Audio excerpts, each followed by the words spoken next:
You, John Fitzgerald Kennedy, do solemnly swear. I, John Fitzgerald Kennedy, do solemnly swear.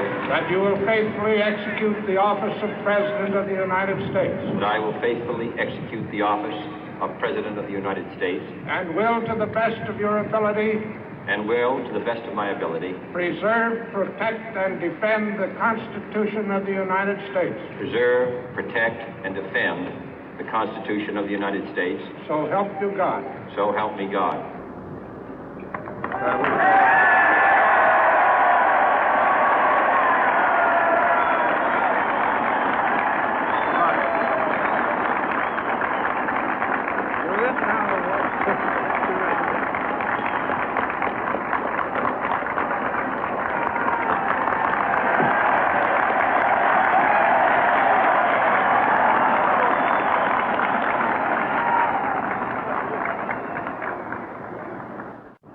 Vice President Johnson, Mr. Speaker, Mr. Chief Justice, President Eisenhower, Vice President Nixon, President Truman, Reverend clergy, fellow citizens.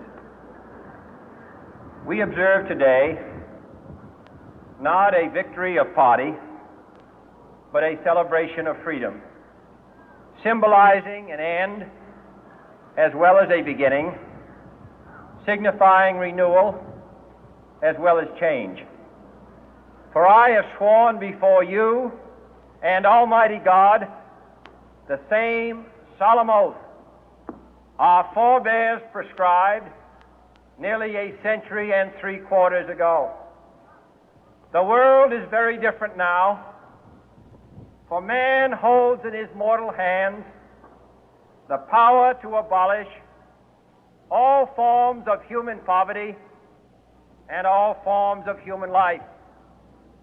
And yet the same revolutionary beliefs for which our forebears fought are still at issue around the globe. The belief that the rights of man come not from the generosity of the state, but from the hand of God. We dare not forget today that we are the heirs of that first revolution.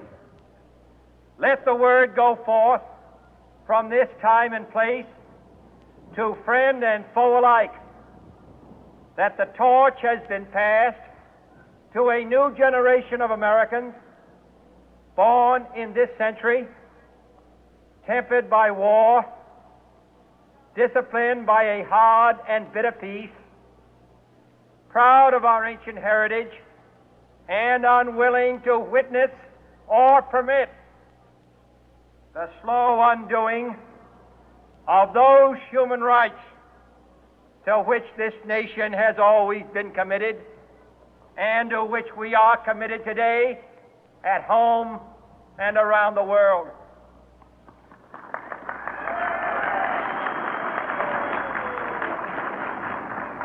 Let every nation know, whether it wishes us well or ill, that we shall pay any price, bear any burden, meet any hardship, support any friend, oppose any foe to assure the survival and the success of liberty.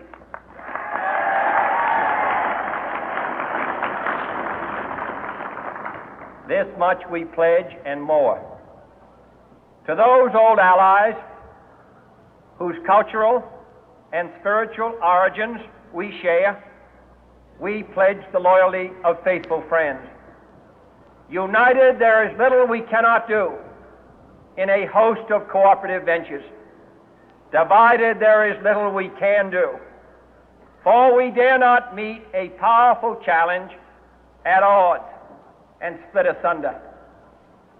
To those new states whom we welcome to the ranks of the free, we pledge our word that one form of colonial control shall not have passed away, merely to be replaced by a far more iron tyranny. We shall not always expect to find them supporting our view, but we shall always hope to find them strongly supporting their own freedom, and to remember that in the past, those who foolishly sought power by riding the back of the tiger ended up inside.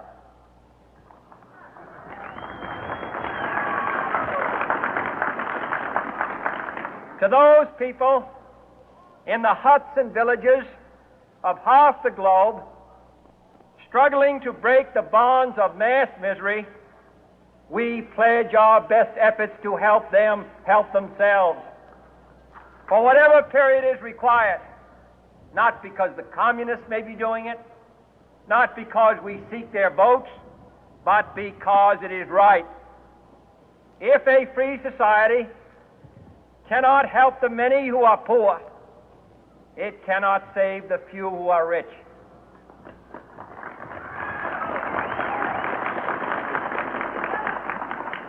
To our sister republics south of our border, we offer a special pledge to convert our good words into good deeds, in a new alliance for progress, to assist free men and free governments in casting off the chains of poverty. But this peaceful revolution of hope cannot become the prey of hostile powers. Let all our neighbors know that we shall join with them to oppose aggression or subversion anywhere in the Americas. And let every other power know that this hemisphere intends to remain the master of its own house.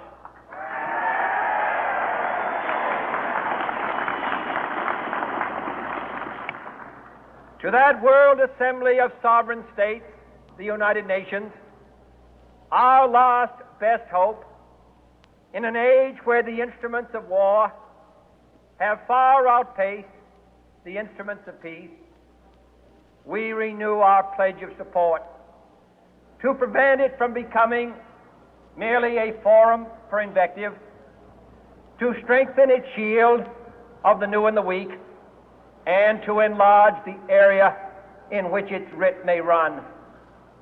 Finally, to those nations who would make themselves our adversary, we offer not a pledge, but a request that both sides begin anew the quest for peace. Before the dark powers of destruction, unleashed by science, engulf all humanity in planned or accidental self-destruction, we dare not tempt them with weakness, for only when our arms are sufficient beyond doubt can we be certain beyond doubt that they will never be employed.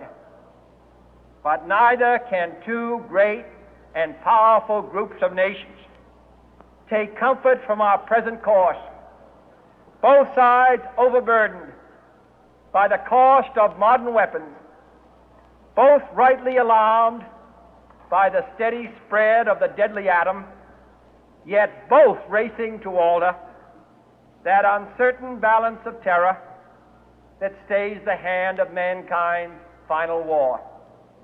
So let us begin anew, remembering on both sides that civility is not a sign of weakness, and sincerity is always subject to proof. Let us never negotiate out of fear, but let us never fear to negotiate.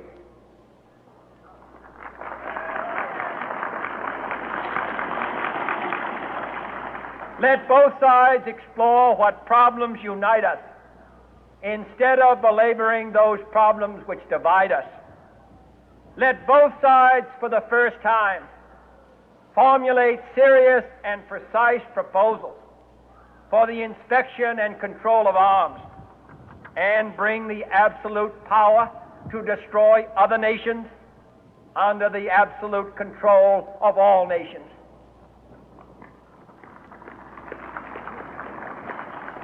Let both sides seek to invoke the wonders of science instead of its terrors.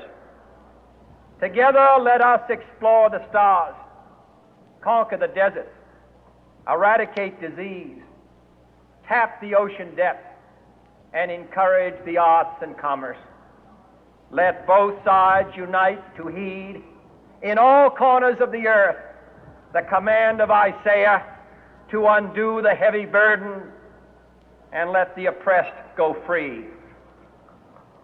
And if a beachhead of cooperation may push back the jungle of suspicion, let both sides join in creating a new endeavor, not a new balance of power, but a new world of law, where the strong are just and the weak secure and the peace preserved.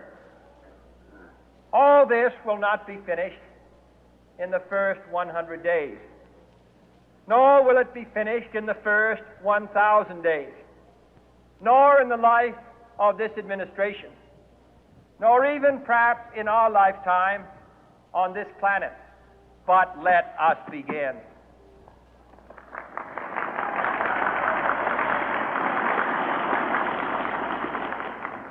In your hands, my fellow citizens, more than mine, will rest the final success or failure of our course.